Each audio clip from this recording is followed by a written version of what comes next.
Hi everyone, in this video I will be showing you set up passcode to lock this chat problem WhatsApp. So this is a very easy tutorial. First, you just have to open your WhatsApp application and make sure that you're using the latest version of this application.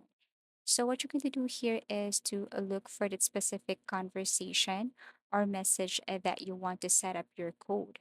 So let me select one conversation here. And then, for example, this one.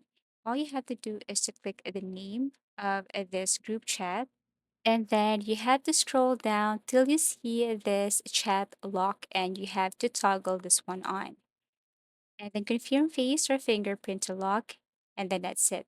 The next thing to do here is to exit your WhatsApp application and go to your phone settings. Now here you have to look for your lock screen. Okay, so if you can't see it here, then you can go to the search bar and then type lock screen.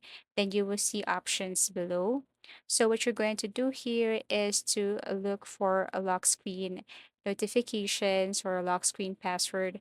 Then it will take you directly to your lock screen settings. And all you have to do is to set a code for lock screen.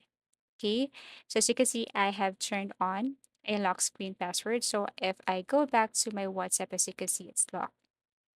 Now, where to find the conversation or where to find the message that you have set a code in order for you to open. So above, or if you refresh your WhatsApp, you will see here lock chats, and all you have to do is to open that one. But of course, you need a code for that. And that's it. That's how easy it is to set a passcode to lock this chat problem on WhatsApp. I hope this video helped you. Please do like and subscribe to our channel and see you again in our next video tutorials.